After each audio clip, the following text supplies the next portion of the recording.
Stay tuned for tonight's adventure with the Fat Man. Okay, here we go. Good morning, good afternoon, good evening, whatever time of day it is. I hope it's good to be where you are because I'm really excited to be here today. My name is Baltimore Fats, and this is Riding That Train. Okay, here we go. Okay, so I'm going to start this one here with something that's been bothering me for the last several weeks now, looking at the date of this article, June 23rd. I think it's amazing that that's a 66.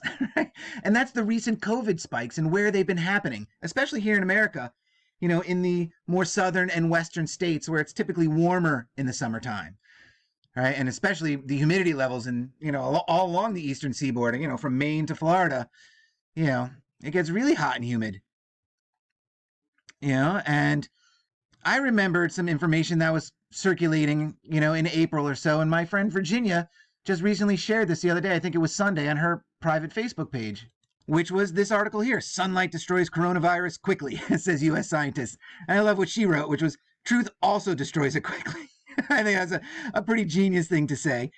But this article actually turns out to be of that older information from back in April. And so I wanted to find out more about that, kind of see if there was anything new about it.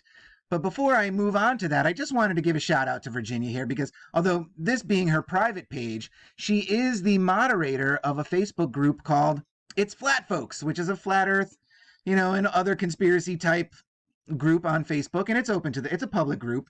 And so if you're interested in flat earth or these other things, you should check out It's Flat. And you're on Facebook, you should check out It's Flat Folks.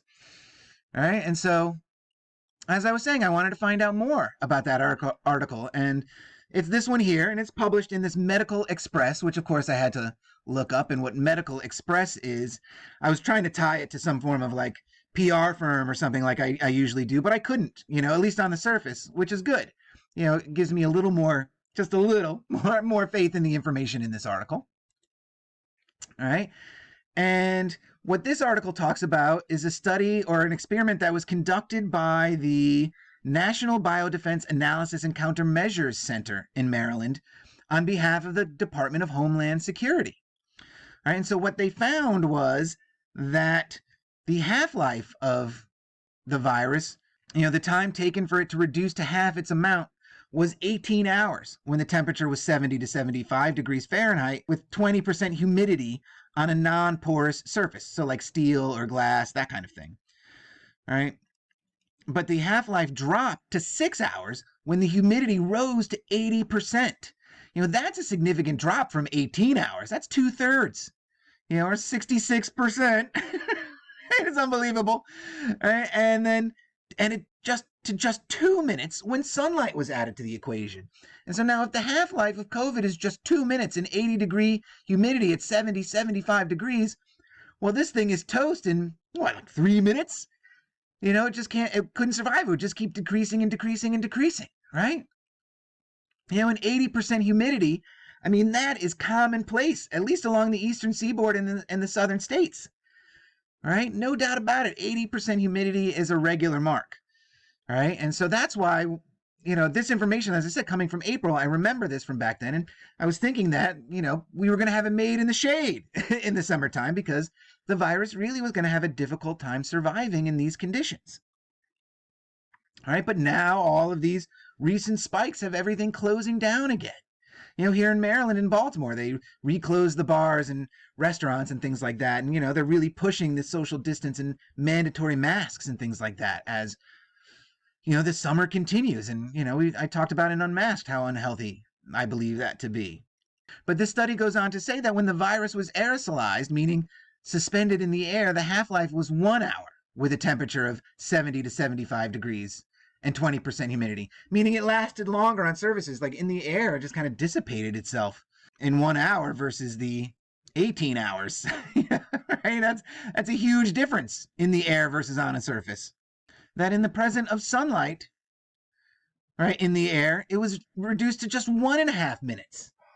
Right? So sunlight and 20% humidity, kills this thing in a minute, or the half-life drops to 1.5 minutes, So that means the whole thing runs its course in just a couple of minutes, in the air, so that the summertime was really going to be ideal conditions.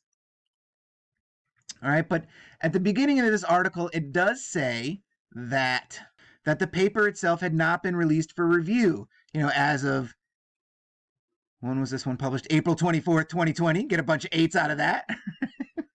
Right? So I wanted to find any sort of, so I wanted to see if there was like a peer review out there or some other study, and I found this one. And this is from the Journal of Infectious Diseases, published by Oxford Academic. Right, and the abstract of this one is to study the examined effect of simulated sunlight, relative humidity, and suspension matrix, whether it's on a surface or in the air, on stability of SARS-CoV-2 in aerosols. All right, simulated sunlight and matrix significantly affected decay rate of the virus. It says here relative humidity alone did not affect the decay rate, which is interesting when you compare it to the Department of Homeland Security that said when they increased the relative humidity by some 60%, there was a 2/3 drop in the half-life. I think it's interesting that they did not duplicate that here. All right, and it says here that their mean decay rate that they used was 90% loss at 286 minutes. And that's without direct sunlight and changing humidity levels. 286 minutes is just under 5 hours. But that when they simulated the conditions of winter or early fall, there was a 90% loss at 19 minutes. And when they simulated the conditions of summer, it was 8 minutes. There was a 90% loss at 8 minutes. And they talk about here that the decay rates are in simulated saliva. And at some other time, we'll get to what simulated saliva is. Right? But again, they do show a significant decrease in the half-life of COVID, given temperature and humidity rates. But I think it's interesting that this study, which was done, and this one was published on on June 11th, which makes another 66. Unbelievable. You can't make this stuff up. It's just not, it cannot be a coincidence. I don't care what you want to say about apophenia. Hey, this is absolutely absurd. So I think it's interesting that in, 2 or 3 months' time, we get some significantly different results. All right, and I'm not going to go over this whole article, but I will give a link. And believe me, I did read just about as much of this as can be read. And I could not find a test in here where they even attempted to bring the relative humidity level to 80%. All the tests that I saw stopped at a relative humidity of 70%. They never went above it, which I think is interesting. And so, as I said, I'll link this, and if anyone wants to go through it, and if they do find a study or a test that they did where they raised it above 70%, I'd love to hear about it. One article that I came across while I was looking for the effects of temperature and humidity on COVID was this article here, published again in the Medical Express. All right, and this one was published just last week, and it was a study on the transmission rate on trains, or in an enclosed space with recirculated air. Right, trains are small or smaller. Certainly, a train car is a lot smaller, or can be significantly smaller than an airplane. This was a study by scientists from the University of Southampton examining the chances of catching COVID on a train carriage, right? And what it says here, it says that based on high-speed routes in China, researchers found that for train passengers sitting within 3 rows widthwise and 5 columns lengthwise of an infected person, index patient, between 0 and 10% caught the disease. The average rate of transmission for these close contact travelers was 0.32%. Think about that. 0.32% was the average rate of transmission. So that's a 99.68% chance of not catching it on a train. That is unbelievable. So what are some of the other things they tell us in this study, right? It says that showed that passengers traveling in seats directly adjacent to an index patient suffered the highest level of transmission, with an average of 3.5% contracting the disease. And for those sitting in the same row, the figure was 1.5%. So now think about this. If you're sitting right next to or directly across from an index patient, the level of transmission was only 3.5%, or so a 96.5% chance of not catching it. And if you're just in the same row, a few seats over or whatever, that was only 1.5%, or 98.5% chance of not catching it. And the most astonishing stat of all was that researchers found that only 0.075% of people who used a seat previously occupied by an index patient went on to contract the disease. So meaning that just speaks for itself. If you, in terms of transmission and how this thing is transmitted, if you could just get in the same seat as somebody, that means it's not on their seat. It's probably not on the seats next to them. And if you're sitting right next to them, and even as you sit close to them, I mean, you really don't have a very significant chance of catching this thing. And now I don't know what the control groups were and whether they were wearing masks, not wearing masks, and so on and so forth. And maybe this study gets into that. But on the surface, just in terms of the numbers that they used, right, they used 2,300 index patients, right, and 72,000 contacts. And they moved them all around to get these figures. I mean, that's a pretty good size study group, I think, right, for these, to get these results. That is absolutely astonishing, especially considering that this study was published just a few days before this happened, which was Fauci coming out and saying that he thinks there's a degree of airborne spread of coronavirus. And now, the one thing about it being spread airborne and not just through particulates, saliva or mucus or whatever from sneezes or coughing or whatever, which is the conventional wisdom that they tell us behind wearing the masks. It's not so much to prevent catching the disease, but the spreading of it, right? And so if this thing is airborne, that means it's in our breath. And so we know that wearing a paper mask or a cloth mask, a fiber mask, does not offer 100% protection or filtration of our breath. And that vapor and our breath kind of spreads out like this from fiber and paper masks, all over the place. So zero protection at all if this thing is indeed airborne, as, the fearmonger in charge wants us to believe, I mean, and again, this has to be solely out there to keep up that mandatory mask initiative and the social distancing initiative, because we are seeing more and more results that come down to, it not being very easily transmitted at all. And when we look at the numbers, and this is something I want to do to close this one out, confirmed cases and deaths, and I'm only going to use the US here, but I would like to, maybe I'll do another episode sometime about other areas of the world and the percentages and so forth. Because one thing about the numbers that they use, and I think I talked about this somewhere in the past, is that they use large numbers, to intimidate and to create their propaganda and influence their psychological warfare programs and creating these terror campaigns of social distancing and mask wearing and so forth, right? But what they don't really do is contextualize these numbers in terms of full populations and percentages. And so that's something I'm going to do real quick. And there's a lot of this information out there. There's a lot of really good channels out there covering this. But there's just one thing I kind of want to touch on briefly, all right? Especially in lieu of this transmission rate on trains, which is an enclosed space, using recycled air, and Fauci's assertion that there's some degree of airborne spreading here.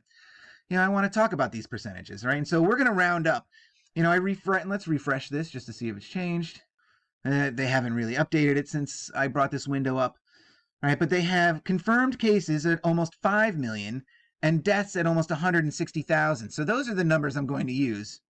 And so what that turns out to be is a 3.2, and I think it's no coincidence that that's a 6, right? But a 3.2% mortality rate for confirmed cases, all right? And now the one thing about like confirmed cases and the death total is, the death total is a hard stat, however they get that figure, and, because I'm one to believe that these figures are greatly inflated, especially with things that are happening, like what just recently happened in Florida with those, testing facilities all pumping out 100% positive tests and things like that. And who's to say that that isn't happening all over the place? The test results are unreliable at best. You can't make heads or tails of it the way the information is, distributed out there. And, so the death rate is a hard number, right? The confirmed cases is hard as well. But what isn't is the unconfirmed cases. What is the rate of the disease that we don't know about? Right? So I went looking for articles that find a metric as to what the undiagnosed rate of COVID is. And the articles that I could find really made my head spin. They really weren't helpful at all. So for intents and purposes, I'm going to use this information here. Now, recently I've been working on an episode about the Spanish flu epidemic of 1918, and maybe eventually that episode will happen. But at least in researching what was going on in Baltimore at that time, they had nearly 24,000 reported cases of the influenza. Because we have to remember, at this time in 1918, they didn't know what the flu was, quote unquote. They called things influenza because influenza, the root word is influence. And if I ever do this episode, I'll get more into that. All right, but they estimate that the actual count was closer to 3 times that number. Right, and so I'm going just for the sake of argument and for speculation's sake, I'm going to use this metric of 3 times. So there are 5 million confirmed cases, so that'll make the total cases of 15 million in the U.S. if that metric holds true, right? And so now, as I was saying, the death total stays the same, right, at 5 million, right? If hypothetically there are 15 million cases. And so what happens to this death total when you increase it by that much, by the unknown, right? And again, it's just an estimate. And so when I make this 15 million, whoops, that's the wrong number. So when I make this 15 million and recalculate, it becomes 1.066666%, a number that is, significantly less, well over 2% less. And so now when you bring this, a death rate of 160,000 with a possible infection rate of 15 million, and you know that this 1% who are dying from it, are the elderly or immunosuppressed people as it is, the disease becomes less, to me, less and less severe and something that doesn't require all of this, social distancing and mask wearing and the shutting down of economies. And so there is definitely more to this than just the disease. We do not shut down our economy for a mortality rate of 1% of infected people, and when that 1% is the elderly and immunosuppressed already. I mean, it just doesn't make any sense to me to enforce these kind of measures the way they're trying to enforce them around the world. Yeah, all right. And so I'm going to close this one up here, guys. Just remember, just because you don't know the truth doesn't mean you can't have fun with the lie. All right. And so until the next one, cheers, guys.